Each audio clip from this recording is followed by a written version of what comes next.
I'm sitting here in my living room, the soft hum of the old clock my late husband built marking time's passage.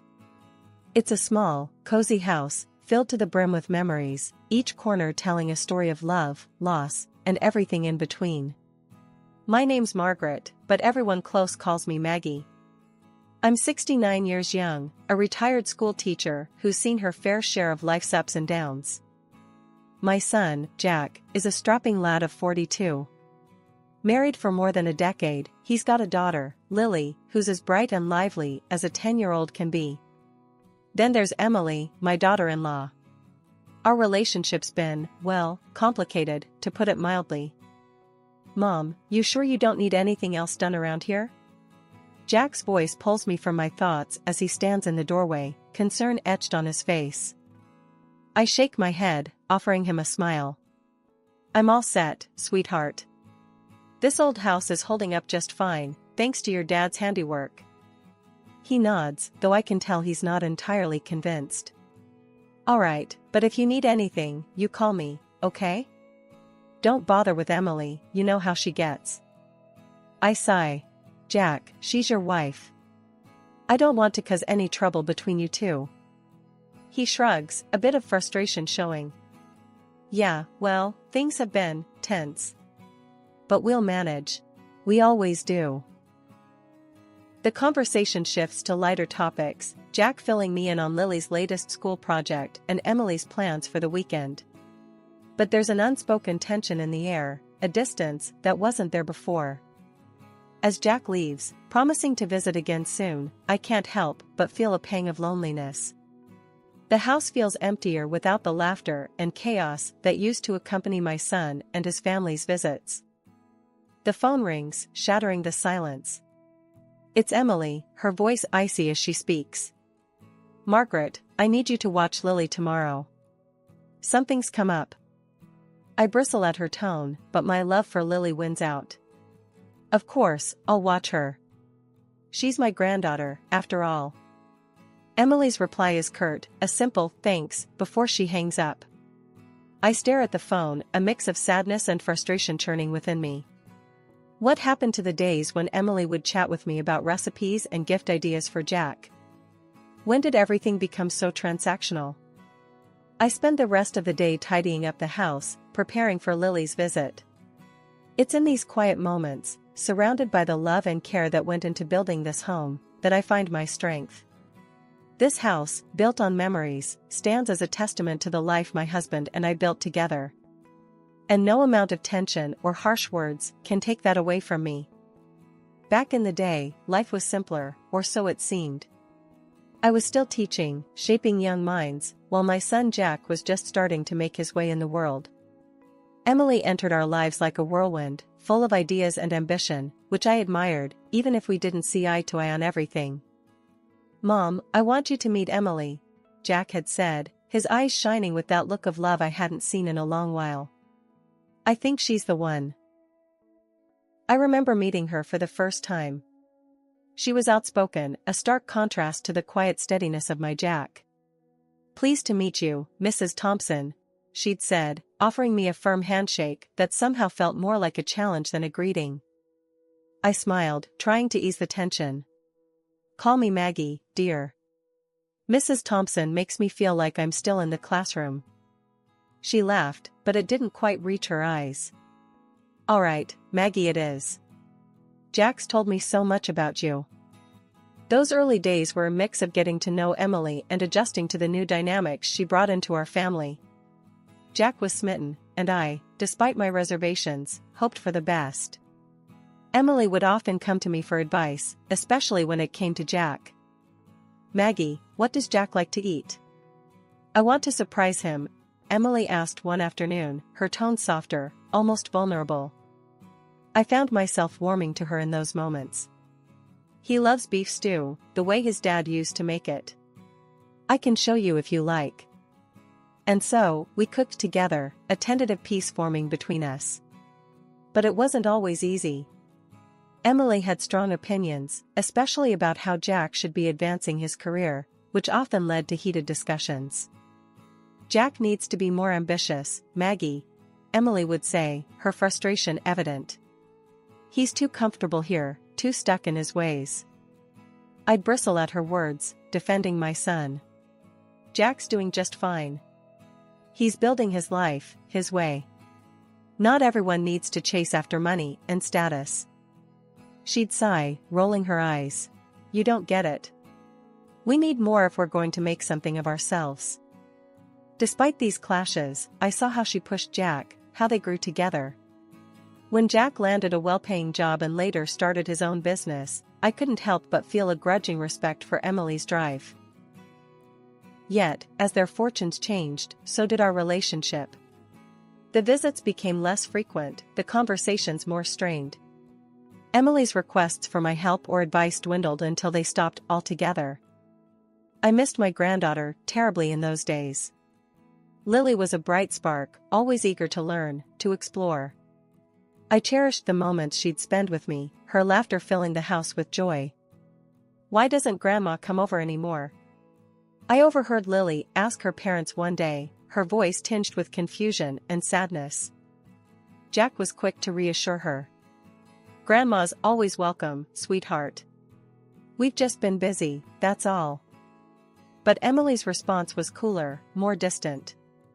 Your grandma has her own life, Lily. We can't expect her to be around all the time. I bit my tongue, refusing to let the hurt show.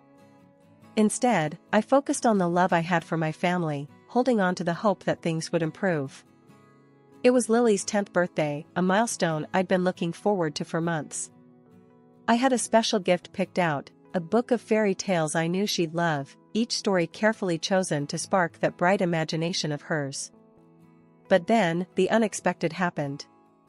I didn't get an invite to the party. Not a call, not a message, nothing. It was as if I'd suddenly become invisible to them. Puzzled and hurt, I picked up the phone and dialed Jack's number. He answered on the second ring, his voice cheerful yet harried. Hey, Mom. What's up? Jack, I was just wondering about Lily's birthday. Is there a party planned? I tried to keep my voice light, but a note of disappointment must have crept in. There was a pause, then, what do you mean? Emily sent you an invite weeks ago. She said you told her you couldn't make it. Said you had other plans? My heart sank. No, Jack, that's not true. I didn't receive anything. I wouldn't miss Lily's birthday for the world. I could hear the confusion in his voice as he replied, That's weird. I'm sure there's been some misunderstanding. I'll talk to Emily and get back to you.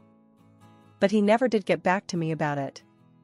The next day, through the grapevine of small-town gossip, I found out the party was happening at their house, not out of town as I'd been led to believe.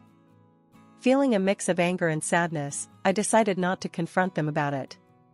Instead, I dropped off the gift at their doorstep early in the morning, hoping Lily would at least know I'd thought of her. A few days after the party, I bumped into Karen, a neighbor, at the grocery store.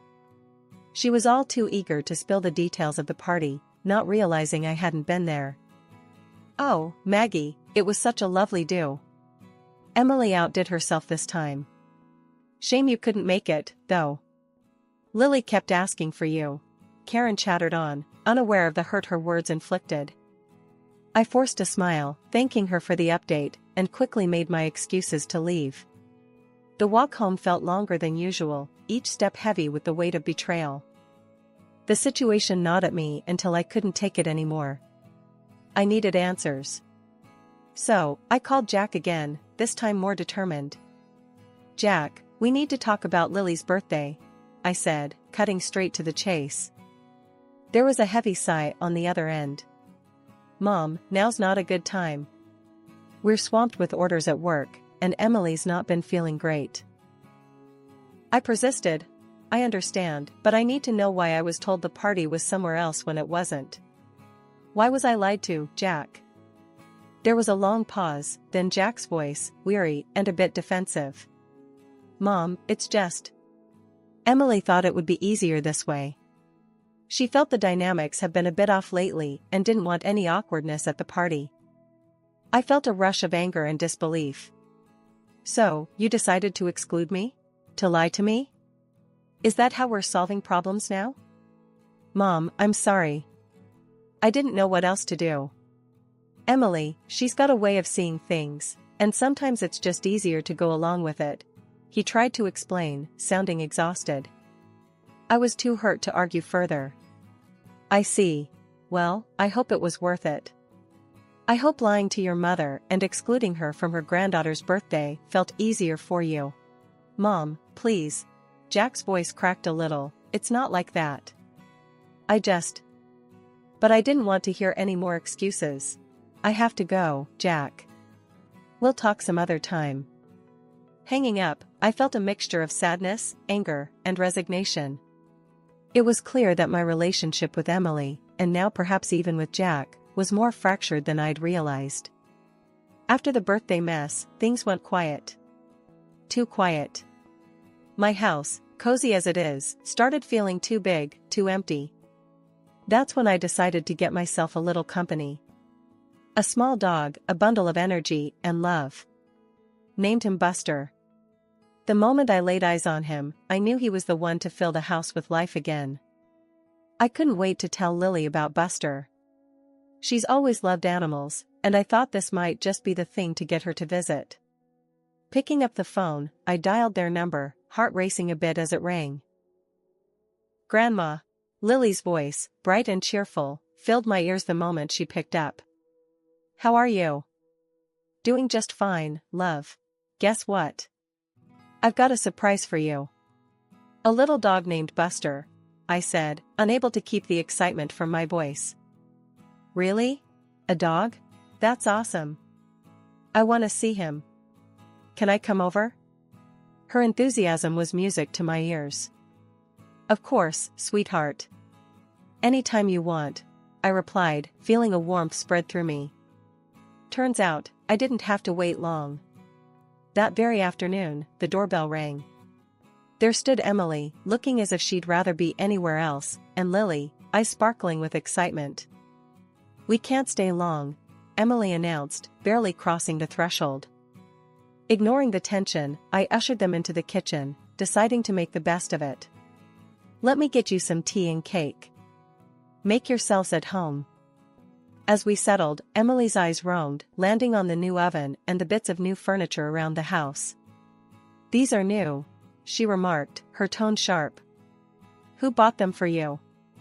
My son did, for my birthday, I replied, trying to keep my voice neutral. Her face turned a shade redder, anger flashing in her eyes. You shouldn't be demanding money from him like that, she snapped. Before I could even think of a response, Lily came running in, a scratch visible on her arm. Emily saw it and lost it. That dog of yours bit my daughter, she accused, voice rising. He didn't bite me, Mom. I scratched myself outside, Lily tried to explain, but Emily wasn't having any of it. We're leaving. And we won't be back, Emily declared, dragging Lily away before I could even get a word in. Once they'd left, I felt a mix of anger and sadness. I needed some sense talked into me, so I called my sister, Carol. Carol, you won't believe what just happened, I started, recounting the whole ordeal. Carol, ever the voice of reason, listened quietly before speaking. Maggie, don't let it get to you. It's clear as day that dog didn't bite anyone. Emily's just looking for an excuse. But Jack won't even answer my calls now, and neither will they, I said, feeling defeated. Give it time, Maggie. They'll come around. And if they don't, well, you've got Buster and me. We're your family too, you know, Carol replied, her voice firm yet comforting. She was right, of course. Buster wagged his tail, looking up at me with those big, loving eyes. No words needed. He was here, and so was Carol. Maybe that was enough family for now. Thanks, Carol. I needed that, I said, feeling a bit better. Want to come over and meet Buster? I thought you'd never ask. I'll be right over, she replied, and I could hear the smile in her voice. Hanging up, I looked down at Buster, who seemed to sense my mood had lifted. Looks like it's just you and me, kid. And Carol, when she gets here. We're gonna be just fine. A year. A whole year without a word, without seeing their faces. The silence was deafening, the loneliness, a constant companion alongside Buster. Then, life threw another curveball, pneumonia. It hit me like a freight train, landing me in the hospital, before I even knew what was happening. Carol, bless her, was by my side every day, worry etched deep in her brows. Lying there, hooked up to machines that beeped and hummed, I felt the weight of the year's silence heavier than ever. "Carol, can you call Jack for me?" I asked, my voice barely a whisper. It was a long shot, but I had to try. She hesitated, knowing all too well the silence that had filled the void between us. But she nodded, pulling out her phone and dialing Jack's number. I listened, holding my breath, as she spoke. "Jack, it's Carol. Your mom's in the hospital. She's very sick." "Yes, pneumonia. She's asking for you." The pause that followed felt like an eternity. Then, I heard him, his voice distant but clear. "I'll come now." True to his word, Jack arrived at the hospital, a storm of emotions playing across his face. He approached my bed, taking my hand in his, eyes brimming with unshed tears. "Mom, I'm so sorry. I should have been here," he started, his voice breaking. "I've been such a fool."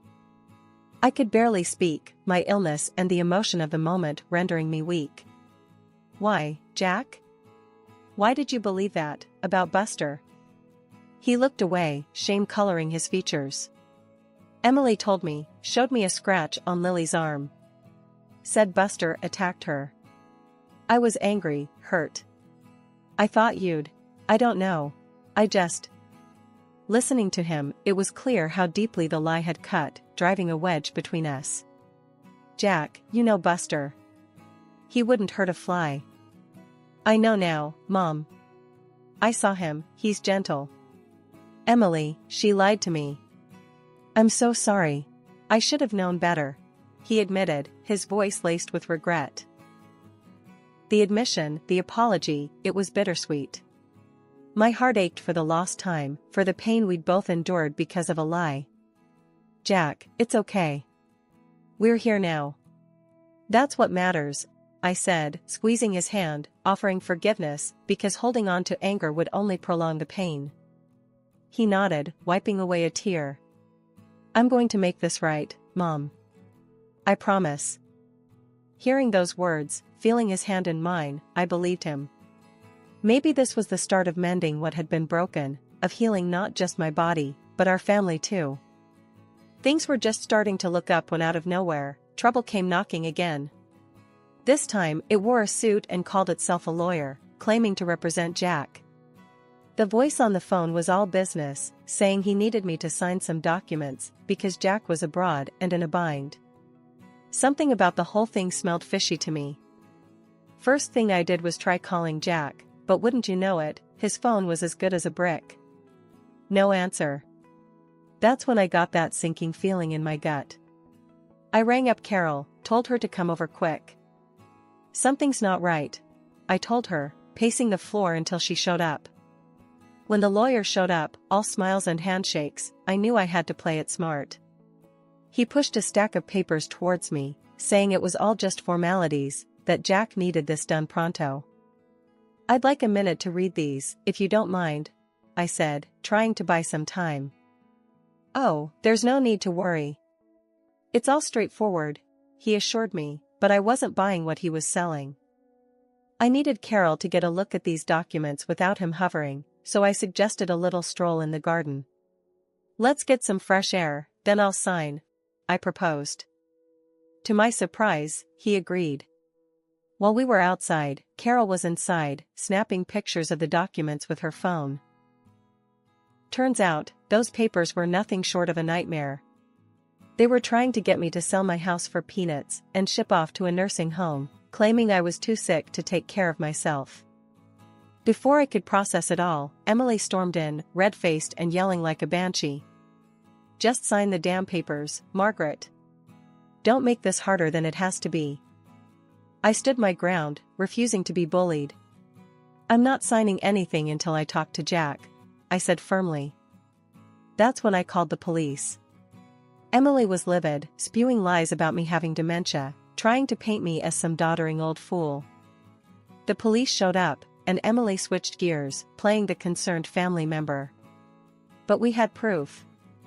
I showed them the audio recording of the lawyer's spiel, and Carol showed them the photos she'd taken of the documents. Emily's tune changed real quick, then. The police took her in for questioning, and the whole house of cards she'd been building came tumbling down. After the fiasco with the lawyer and Emily's plot being foiled, things started moving quickly. The police had enough evidence to start unraveling the tangled web of lies that had been spun around me. But the real turning point came when Jack finally got back from his trip abroad. He was shocked to learn about the chaos that had unfolded in his absence. Jack came straight to my house, a mix of worry and anger clouding his face. "Mom, I just landed and heard about what happened. Can you fill me in on everything?" I sighed, looking at my son, seeing the confusion and hurt in his eyes. "Jack, it's been a mess. That lawyer, the one Emily hired, tried to trick me into signing away the house. And if it weren't for your Aunt Carol, I might have fallen for it." Jack's face turned red with anger. "That's unbelievable. Emily told me she was just taking care of some family business while I was gone. I had no idea she was plotting something like this." Carol, who had been a rock throughout this ordeal, chimed in. "We caught everything on tape, Jack. And I took pictures of the documents they tried to get Maggie to sign. It's clear as day what their intentions were." Jack shook his head in disbelief. "I can't believe she'd go this far. To think, she used our daughter to further her lie. I'm going to confront Emily about this. She needs to explain herself." The confrontation between Jack and Emily was inevitable. He left our house, determined to get to the bottom of things. When he returned, he was alone, his expression somber. "Mom, Emily," she admitted to everything. "Said she felt cornered, that she didn't know what else to do. I told her it's over. We're getting a divorce. I can't be with someone who'd put my own mother through something like this." Hearing Jack's words, I felt a mix of relief and sorrow. Relief that the truth was finally out, but sorrow for the pain my son was going through. "Jack, I'm so sorry it's come to this. But I'm proud of you for standing up for what's right." Jack nodded, pulling me into a hug. "I should have listened to you sooner, Mom. I'm just glad you're okay." In the days that followed, we worked on healing the rifts that had formed. Jack was a frequent visitor, often bringing Lily along, who was overjoyed to spend time with Buster and me. The ordeal had brought us closer, reminding us of the importance of family and truth. After the storm comes the calm. That's how it felt once everything with Emily was settled. Jack got the divorce finalized, and though it was a tough period for him and Lily, they started to find their rhythm again. Life at the house felt fuller, happier with their frequent visits. It was like we were all breathing a bit easier, ready to welcome whatever came next with open arms. One sunny afternoon, as I watched Jack and Lily playing with Buster in the garden, I realized how much things had changed. Jack walked over, settling down beside me with a sigh. "Mom, I've been thinking," he started, watching Lily throw a ball for Buster. "I want to start fresh, maybe even move closer to you. What do you think?" I smiled, the idea warming my heart. "I think that's a wonderful idea. Having you and Lily nearby would be a dream come true." Lily ran over, breathless and laughing. "Grandma, did you see how fast Buster is?" Her eyes sparkled with joy, so much like her father's. "I sure did, sweetheart. He's got quite the sprint on him," I replied, hugging her close. As we sat there, chatting about school, friends, and all the little things in between, I couldn't help but feel a deep sense of gratitude. The ordeal we'd gone through had somehow brought us closer, strengthening the bond between us. Later that week, Carol dropped by for her usual visit. Over cups of tea, we reflected on the past few months. As the days turned into weeks, and the weeks into months, our lives found a new normal.